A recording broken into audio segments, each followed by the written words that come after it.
Bonjour à toutes et à tous. Des confidences littéraires par Nathalie Vigne pour In the Mood for Books ont la chance de venir à la rencontre aujourd'hui de l'écrivaine Irène Frein à l'occasion de la sortie de son dernier ouvrage, Un crime sans importance, publié aux éditions du Seuil. Bonjour Irène Frein. Bonjour Nathalie. Je me propose pendant cette petite heure que nous allons passer ensemble d'aborder avec vous votre actualité et votre dernier livre, Un crime sans importance, les œuvres littéraires et les auteurs qui ont marqué et jalonné votre parcours de lectrice et d'écrivaine, votre panthéon littéraire, vos coups de cœur littéraires récents, les livres qui vous ont touché, bouleversé, interpellé pour des raisons diverses, la musique qui vous accompagne et qui vous porte en ce moment, les films, séries qui vous ont récemment touché. Puis nous aborderons votre rapport à l'écriture et votre métier d'écrivaine.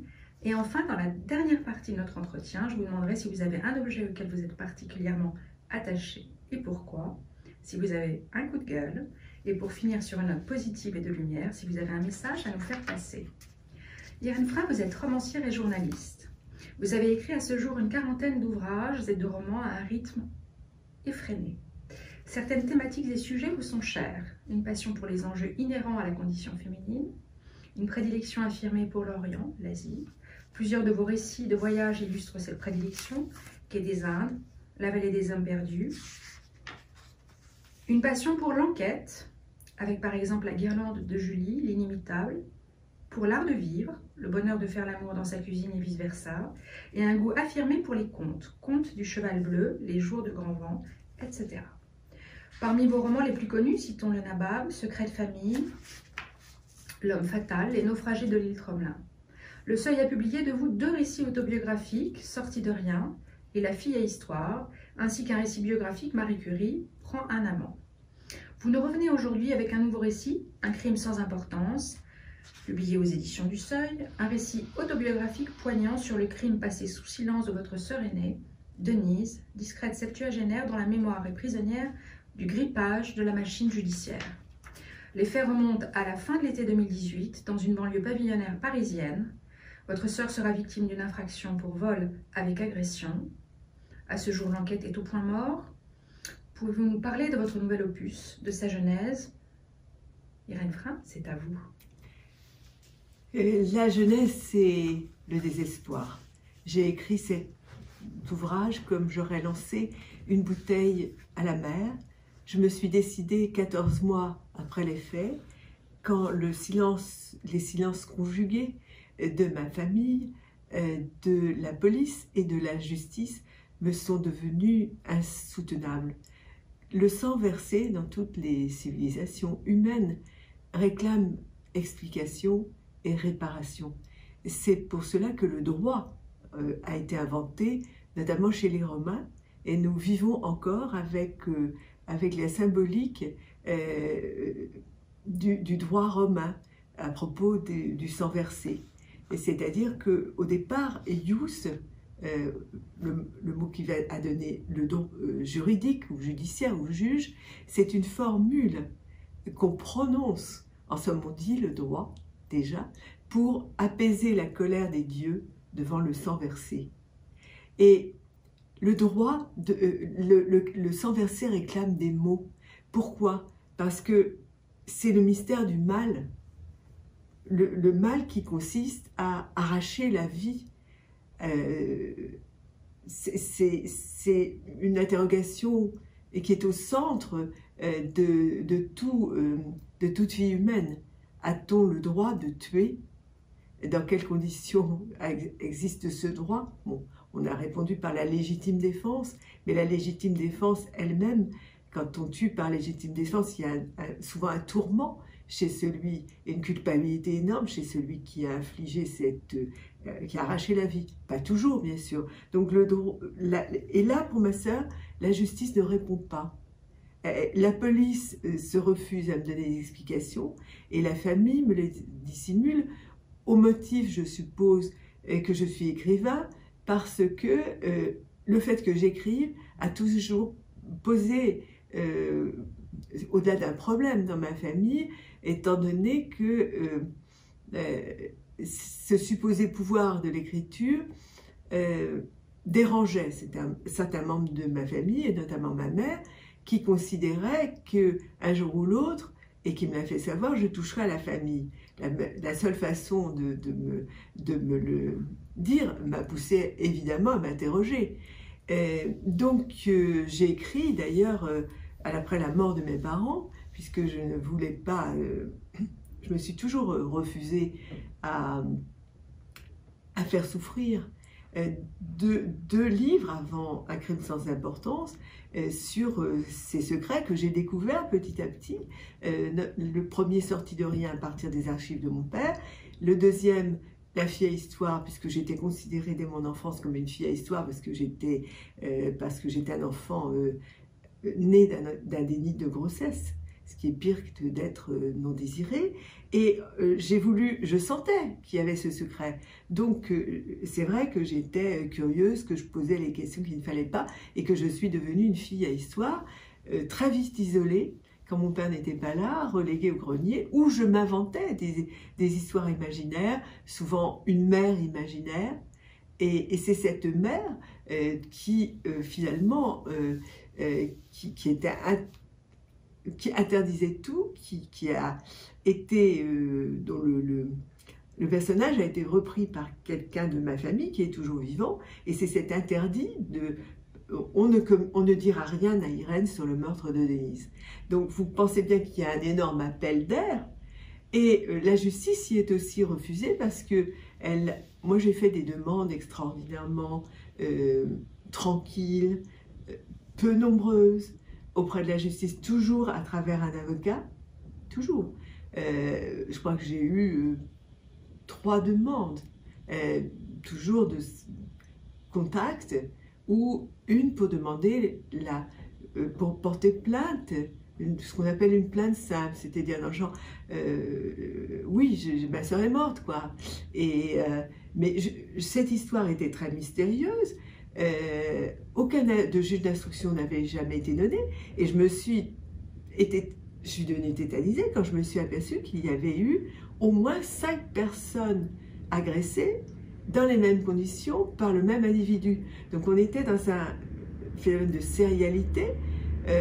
On ne pouvait pas dire serial killer parce que même à l'instant T où je vous parle, je ne sais pas s'il n'a pas tué d'autres personnes dans une autre série qui fait l'objet de la même enquête policière à laquelle je n'ai mystérieusement pas accès. Vous n'avez aucune nouvelle aujourd'hui?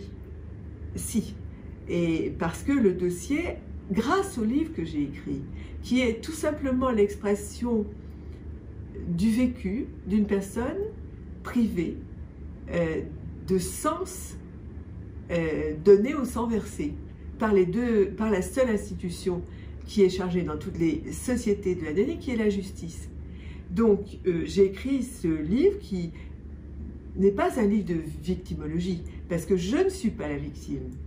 Et pour moi, c'est ma sœur qui a été assassinée en plein jour avec une arme abominable, qui n'est pas morte tout de suite, ce qui a fait que la justice a considéré que c'était une mort naturelle aussi, parce qu'elle est morte 7 semaines après à l'hôpital. Et on voyait très bien, quand le peu que je savais, que j'arrivais à savoir, c'était qu'il y avait une volonté de cacher toutes ces histoires. Et j'ai compris pourquoi on voulait la cacher, c'est qu'il y avait eu des agressions similaires avant, 4, et plusieurs agressions et tentatives après.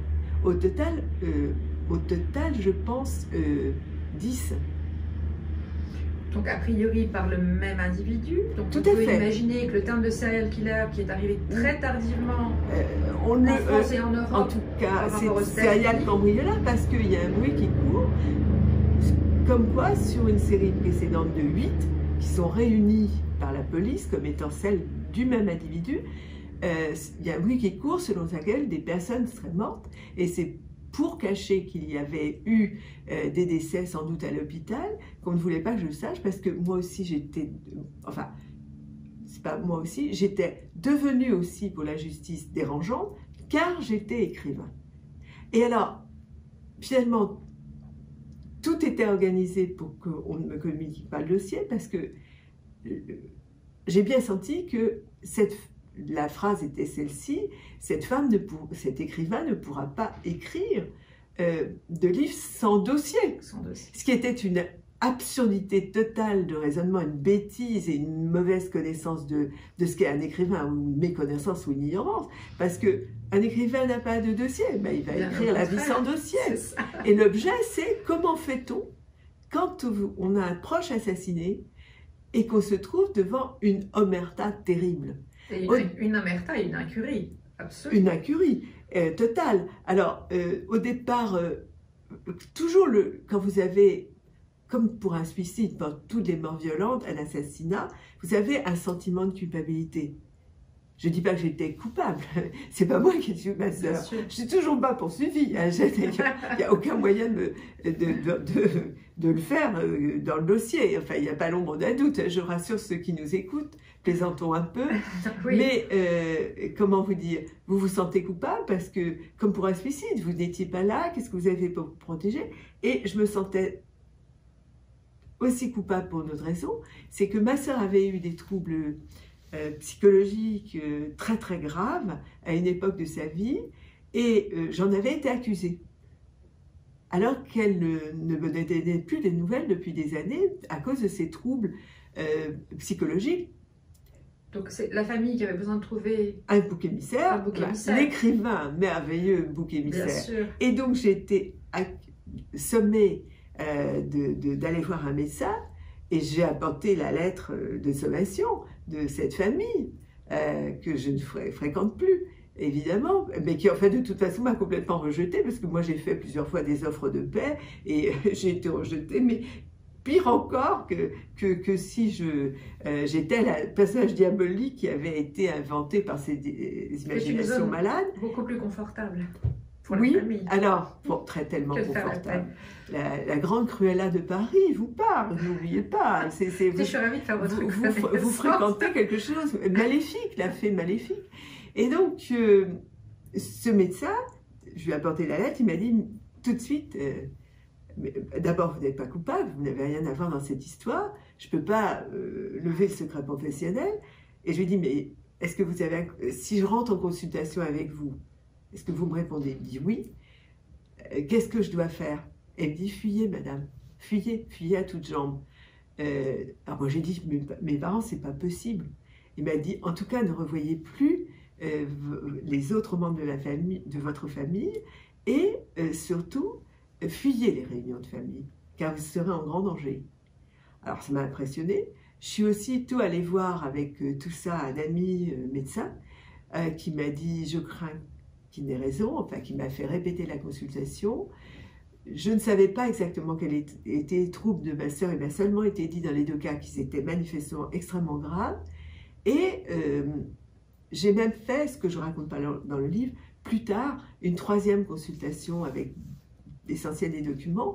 Et on m'a dit, bah, vous avez bien fait, vous avez sauvé votre peau.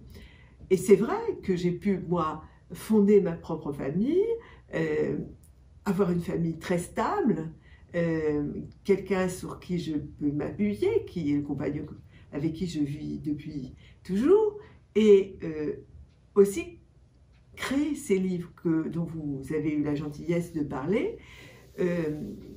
Pour moi, l'imaginaire depuis l'enfance est absolument capital pour vivre. Si j'ai une difficulté, j'ai une résilience quasi automatique.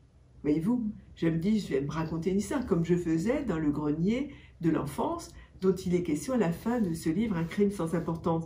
Donc pour résumer quel est ce livre, eh bien c'est la chronique du silence d'un proche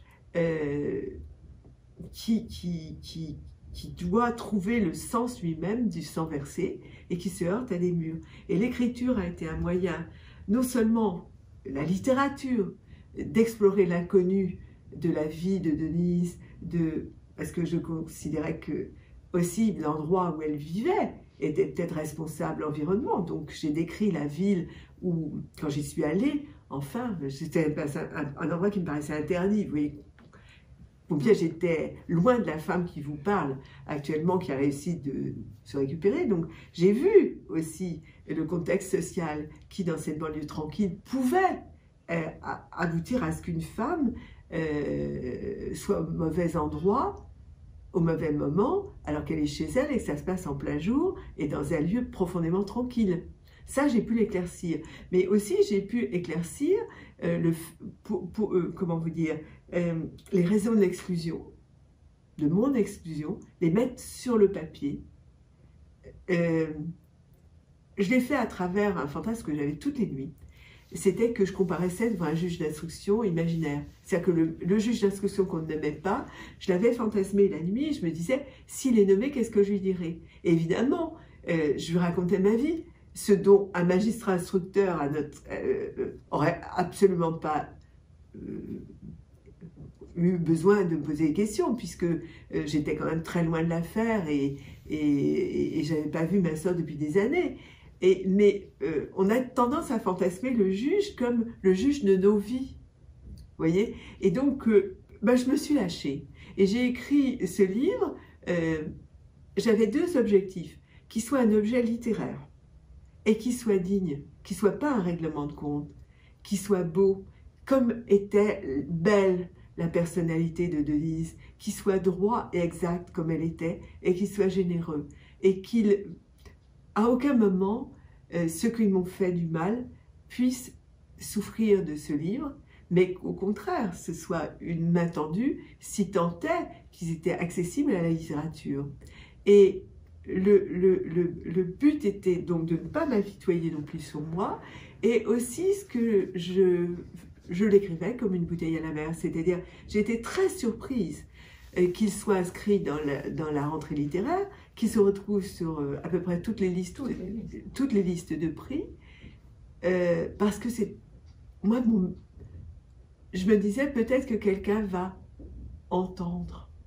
Et ce livre pour moi c'était une voix V-O-I-X autant qu'une voix V-O-I-E, de sortir de cet état d'emmuré et de solitaire. Parce que vous ne pouvez pas communiquer l'effroi tous les jours à vos proches, ceux que vous aimez, mais aussi à vos amis. Où vous pouvez, dès que vous parlez comme ça, ma soeur a été assassinée, mais il faut vraiment te remettre, il faut qu'il se protège. Et parce que le sang versé souille tout le monde finalement mentalement. Donc vous vous retrouvez isolé. Donc ce livre a permis ça, mais moi vous savez, c'était aussi un geste comme à la roulette, c'est-à-dire vos dernières cartes sur la table. Voilà, c'était ça. Sur le tapis, je lance mes dernières cartes et c'est à la fois plein d'espoir et désespéré. Maintenant, dans le livre, à mon avis, il y a plus d'espoir parce que il y a cette foi que j'ai dans l'écriture et dans la littérature, et la happy end, je l'ai vécu après le livre, c'est-à-dire que la justice a rouvert le dossier de Denise. Et c'est ça la lumière. C'est un livre de lumière. C'est pas un livre où on est plombé. D'ailleurs, il y a des séquences très drôles parce que j'ai été tellement naïve dans certains cas, ne connaît pas la justice, tellement naïve, tellement cruche, quoi. Mais tous les Français devant la justice sont cruches et cruchons, parce qu'on ne connaît pas le langage du droit et on n'est pas confronté à la justice, et tant mieux. Et la plupart du temps, il y a très peu d'homicides en France, finalement, il y en a à peine 850, donc tant mieux. Mais on est là, on est l'être le plus cruchon de la terre, si bardé de diplômes qu'on soit, et même d'expérience, et tant mieux. Donc Irène Frein, Un crime sans importance, aux éditions du Seuil. Merci.